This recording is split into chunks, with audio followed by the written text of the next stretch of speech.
पहले मुझे ऐसा अनुमान था कि ये आम आदमी पार्टी के कार्यकर्ताओं की बैठक है, लेकिन धीरे धीरे जो है वो कहते हैं ना कि लोग मिलते गए और कारवां बनता गया। तो हाँ, अच्छा तो थोड़ा थक गए हैं, आवाज़ धीरे निकल रहा है। इंजन गर्म होगा, आवाज तेज रहेगी। तो लेकिन मैं देख रहा हूँ कि धीरे धीरे जो है अपने आप स्वाभाविक तौर पे जो है ये बैठक इंडिया अलायंस की बैठक हो गई है और तमाम लोग यहाँ मौजूद हैं। मुझे लगता है कि ये आपकी भी खासियत है दिलीप भाई कि आप ना सब तरह के लोगों को अपने साथ गुलदस्ते में जो है जोड़ लेते हैं।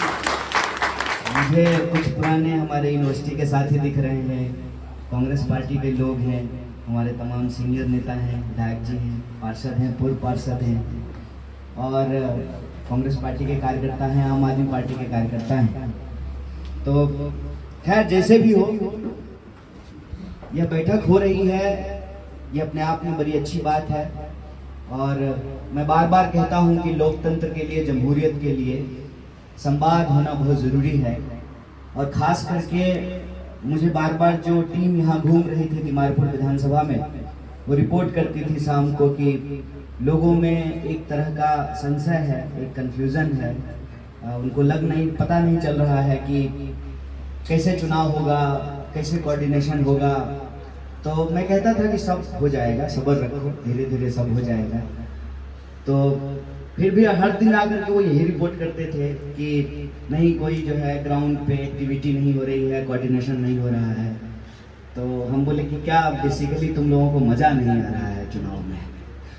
तो बोला नहीं दिक्कत हो रही है। हम बोले हो जाएगा, धीरे धीरे सब हो जाएगी।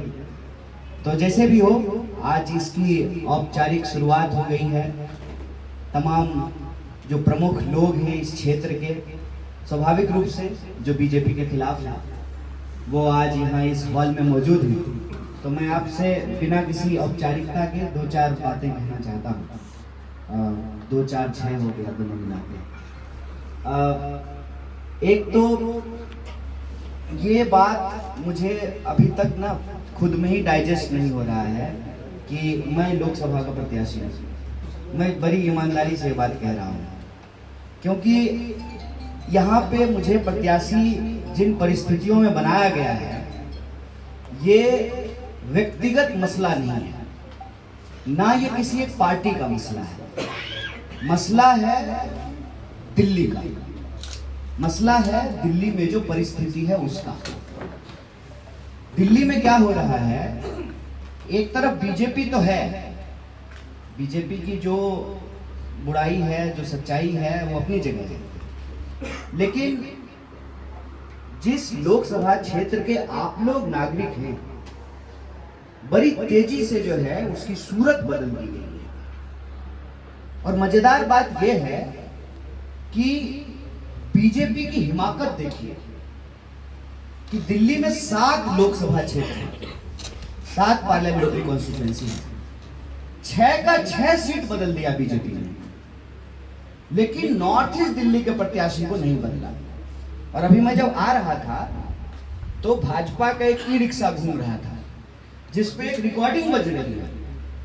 मजेदार बात देखिए, उस रिकॉर्डिंग में कहा जा रहा है सांसद जी के आवाज में कि हो सकता है कि 10 साल में मैं आप तक पहुंच नहीं पाया होऊंगा, मुझे माफ कर दीजिए, हम जरूर आप तक पहुंचेंगे। इस पे ये हंसने की बात नहीं, इसको ध्यान से सोचिए कि बीजेपी नॉर्थ ईस्ट दिल्ली में रहने वाले 24 लाख वोटर के बारे में सोचती क्या है।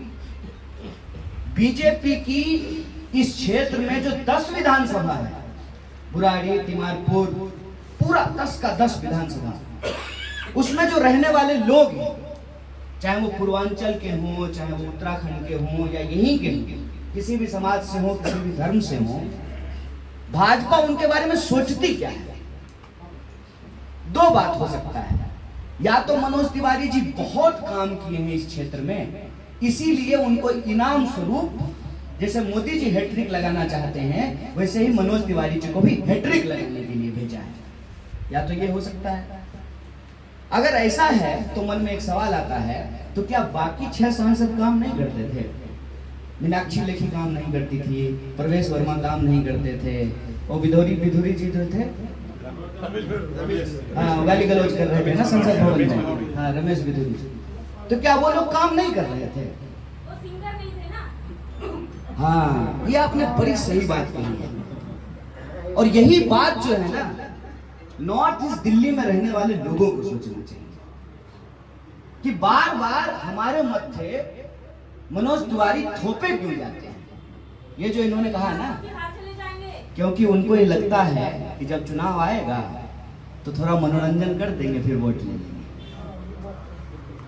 और बीजेपी भी यही सोचती है इस क्षेत्र में रहने वाले लोगों के बारे में।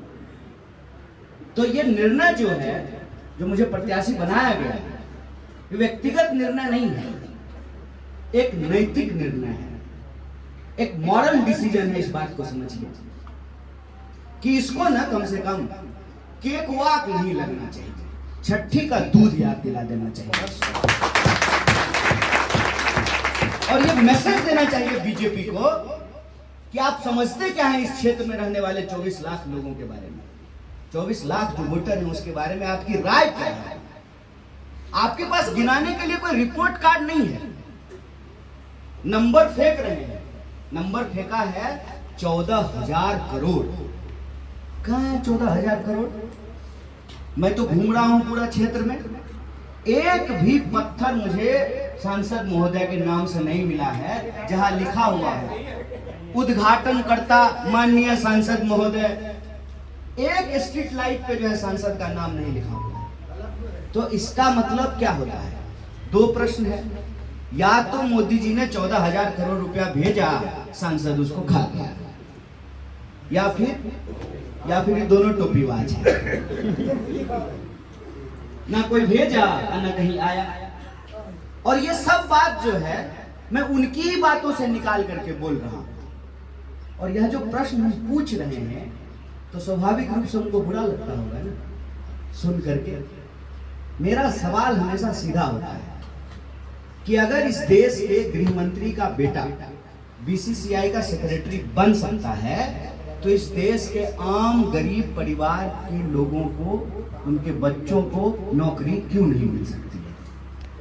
हम आए थे यहाँ पे यूपीएससी का तैयारी करने के लिए। मैं यहाँ आ रहा था तो थोड़ा नॉस्टैल्जिक हो रहा था।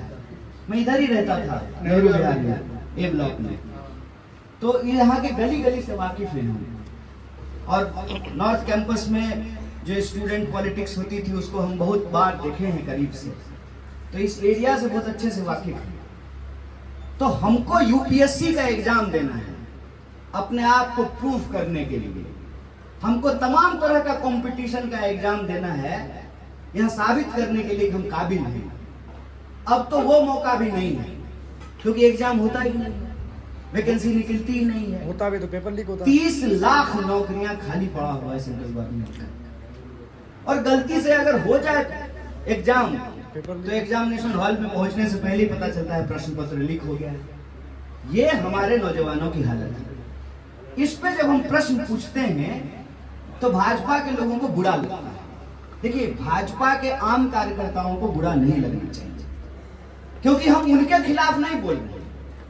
उनकी भावनाओं से जो लोग खेल करके, देश का नाम लेकर के, धर्म का नाम लेकर के, उनकी भावनाओं से खेल करके जो गद्दी पे बैठे हुए हैं, हम उस सत्ता से सवाल करते हैं, हम नेता से सवाल करते हैं, हम आपका अपमान नहीं करते हैं। लेकिन ये जो अभी कहा ना व्हाट्सएप यूनिवर्सिटी, उस पर जो भी सत्ता से सवाल पूछने वाले लोग हैं उनको सबसे पहले बदनाम किया जाता है। और एक बात जान लीजिए, जो प्रश्न आप पूछेंगे उसी से जुड़ी हुई बदनामी आपके साथ की जाएगी। मान लीजिए अगर मैं नारी अधिकार की बात करने लगूं तो मुझे बच्चलन कहना शुरू कर देंगे। अगर मैं भ्रष्टाचार पे सवाल उठाने लगूं तो मुझे भ्रष्टाचारी कह देंगे। अगर आप इस देश की कुव्यवस्था पे सवाल करने लगेंगे तो आपको देशद्रोही कहना शुरू कर देंगे। अभी मैं इधर आ रहा था तो एक कार्यकर्ता आया और हमको बोला कि भैया गए थे कैंपेन करने के लिए, भाजपा का लोग बोला कि टुकड़ा टुकड़ा गैंग का आए हो वोट मांगने के लिए। तो मेरे सुनो, ये दुखी होने वाली बात है कि खुश होने वाली बात है कि इस देश में एक साधारण नौजवान जो सवाल उठा रहा है, उससे स्वयं प्रधानमंत्री इतने घबराए हुए हैं, उसका नाम अपने भाषणों में ले रहे हैं। बताइए दिलीप भाई, हमारी क्या विश्वास है? हम कौन हैं? वो तो देश के प्रधानमंत्री हैं, 140 करोड़ लोगों के प्रधानमंत्री हैं। वो कहते हैं कि उनसे चाइना थर-थर कांपता है, घर में घुस करके मारते हैं। वो इतने ताकतवर हैं वो, जिनके पास चढ़ने के लिए 8,500 करोड़ का विमान हो, 15 करोड़ का कार हो, 1.5 लाख का कलम हो, 15 लाख का चश्मा हो। उस आदमी के सामने मैं एक अदना सा आदमी हूं। अब मेरा तो बाप भी गृह मंत्री नहीं था, मेरी माँ तो आंगनबाड़ी में काम करती है। वो ताकत क्या है? वो प्रश्न क्या है? वो सच्चाई कौन सी है जो इससे घबरा रहे हैं ये? बस हम उनको उनकी ही बातें याद दिलाते हैं। उनको हम याद दिलाते हैं कि प्रधानमंत्री जब आप पहली बार प्रधानमंत्री बने थे, सचमुच हमारे जैसे लोगों को अच्छा लगा था। क्या कमाल का देश है ये, क्या कमाल का लोकतंत्र है यहाँ। धन्यवाद जो है गांधी, अंबेडकर और नेहरू को कि प्रधानमंत्री जी कहते थे कि मेरी माँ बर्तन मांजती थी, तो बर्तन मांजने वाली का बेटा भी इस देश में प्रधानमंत्री बन सकता है। ये इस देश के लोकतंत्र की ताकत है। और आज इतना दुख होता है कि उनके ही राज्य में, जिस राज्य के वो मुख्यमंत्री रहे 3 बार, उस राज्य में सूरत की सीट पर, जहां वो ऑलरेडी जीत रहे थे, हमको ये पब्लिकली बोलने में कोई गुरेज नहीं है, सूरत वो ऑलरेडी जीत रहे थे, इंदौर वो ऑलरेडी जीत रहे थे, फिर इतना घिनौना काम, इतना घिनौना काम। जय शाह के पप्पा स्वघोषित चाणक्य हैं। अगर आप चाणक्य हैं तो आपके लोग जो है डरा धमका करके उम्मीदवारों को बिठा रहे हैं। आप अगर इतना ताकतवर हैं तो दूसरी पार्टियों से जो है लोगों को अपनी पार्टी में ला करके शामिल करा रहे हैं। आपने अगर सचमुच इतना अच्छा काम किया है तो आपको इस देश में चुने हुए मुख्यमंत्री को पकड़ करके जेल में डालने की जरूरत पड़ रही है।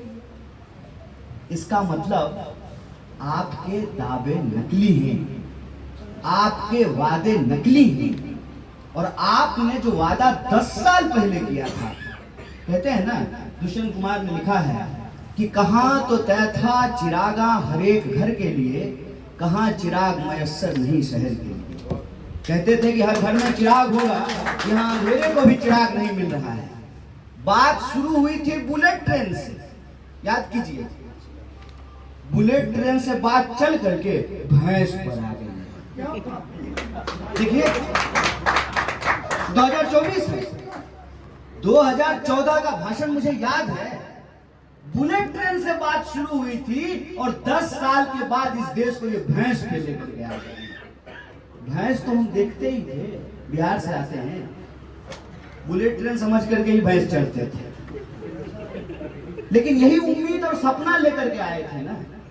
इस देश के नौजवानों को ये उम्मीद दिखाई गई थी ना कि हर साल आपको 2 करोड़ नौकरी देंगे। देश के आम लोगों को ये उम्मीद दिखाई गई थी कि जो है आपके खाते में 15 लाख रुपया पहुंचाएंगे, 2022 तक सबके लिए पक्का मकान बनाएंगे। ये सब वादे थे। और आज बात कहाँ आ गई है? तुम तुम्हारा, हम हमारा, कपड़ा, शमशान, कब्रिस्तान, बात वहां पे आ गई है। मंगलसूत्र की तो बात ही मत कीजिए। मंगलसूत्र की कोई बात कहता है मेरा नाम कन्हैया और मुझे यशोदा जी की याद आने लगती है। आदरणीय मोदी जी की पत्नी का नाम यशोदा है। क्या संयोग है, देखिए, कहते हैं ना कि मतलब वो एक जस्टिस होता है, नेचुरल जस्टिस। मोदी जी जिस महिला के मंगलसूत्र का ताज नहीं रखे, लाज नहीं रखे, उनका नाम यशोदा और मेरा नाम कन्हैया है। संयोग ही है ना। गंगा किनारे पैदा होने वाला इंसान आज यमुना किनारे खड़ा होकर के इस सरकार की आंख में आंख डाल करके सवाल पूछ रहा है। किताब पढ़ते थे, कविता थी, यह कदम का पेड़ अगर माँ होता यमुना तीरे, मैं भी उस पर बैठ कन्हैया बनता धीरे धीरे। बहुत बढ़िया। इनको लगता है शायद कि इस देश के इतिहास को बदल देंगे, इनको लगता है शायद कि इस देश की संस्कृति को बदल देंगे, इनको लगता है कि इनका सूरज जो उदय हुआ है ना, इसका अस्त नहीं होगा। यह सब अहंकार है, यह सब अहंकार है। बस इस देश के जो आम लोग हैं ना, उनके भीतर इंसान होने का जो आत्मविश्वास है, उस आत्मविश्वास को ये छीन लेना चाहते हैं।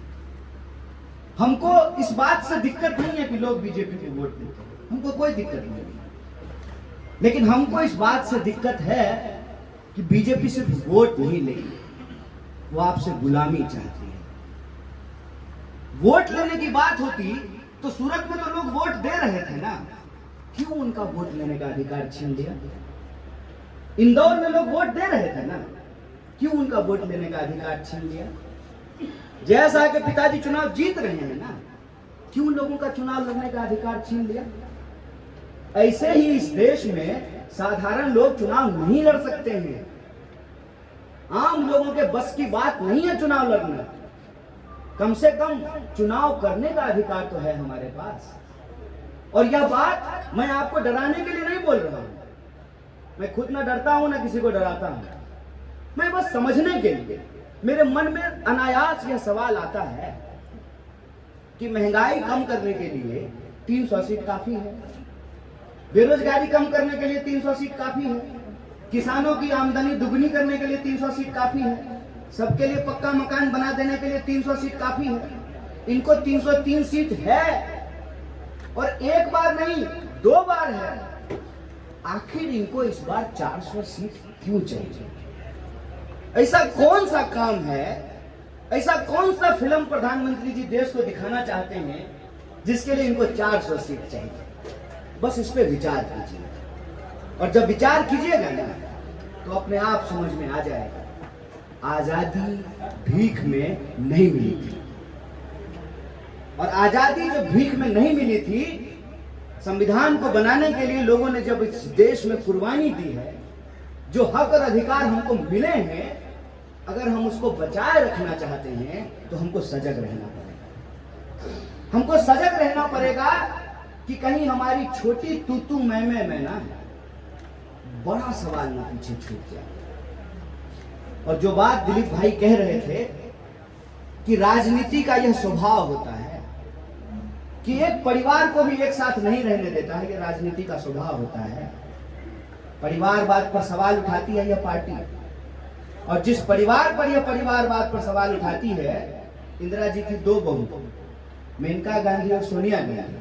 सोनिया गांधी जी कांग्रेस की सांसद हैं और मेनका गांधी जी बीजेपी के सांसद हैं। बोलिए परिवारवाद कहाँ है? तो मैं कहता हूं कि यह जो परिवारवाद है ना, दरअसल आपको समझना पड़ेगा, एक तरफ इंडिया है और दूसरी तरफ सिंधिया है। इस देश में एक ऐसी परिपाटी चल पड़ी है कि हम चाहे जो भी गलत कर रहे हैं वो सही है, और सामने वाला चाहे जो सही कह रहा हो उसको गलत साबित करना है। हमारे किसी भी कार्यकर्ता को जब कोई ये कहे टुकड़ा टुकड़ा वाला बात, उसको सिंपल एक बात कहना है, देखो भाजपाई लोग ही काहे कहता है। एक चीज नोटिस किए हैं, प्रधानमंत्री और उनके समर्थक उसको छोड़ करके ये बात कोई नहीं कहता है। क्यों कहते हैं? क्योंकि हम उन्हीं से सवाल पूछते हैं। हम जिनसे सवाल पूछेंगे वही हमारे खिलाफ साजिश रचेंगे ना। और साजिश इस देश में विपक्ष के खिलाफ ऐसी रची जाती है कि चेहरा किसी और का, आवाज किसी और का। उसकी भी मैं सफाई नहीं दे रहा हूं, मैं तो सिंपल बात कह रहा हूं। प्रधानमंत्री जी देश के प्रधानमंत्री हैं, सत्ता में हैं। जय शाह के पिताजी गृह मंत्री हैं, सत्ता में हैं। पुलिस उनके अंदर है, इन्वेस्टिगेशन एजेंसी उनके अंदर है। और मैं खुल्लम खुल्ला सामने छुप छुपा के नहीं, चौक चौराहा खड़ा होकर के इनके आंख में आंख डाल करके सवाल पूछता हूं, अगर इनको हिम्मत है, अगर हमने कोई गलती की है तो मैं जेल में क्यों नहीं हूं, मैं फांसी पे क्यों नहीं लटका दिया गया। बहुत बढ़िया। तो ये चाहेंगे कि ये सवाल भटकाएं, आपको कहना है कि ठीक है ये सब रहने दीजिए।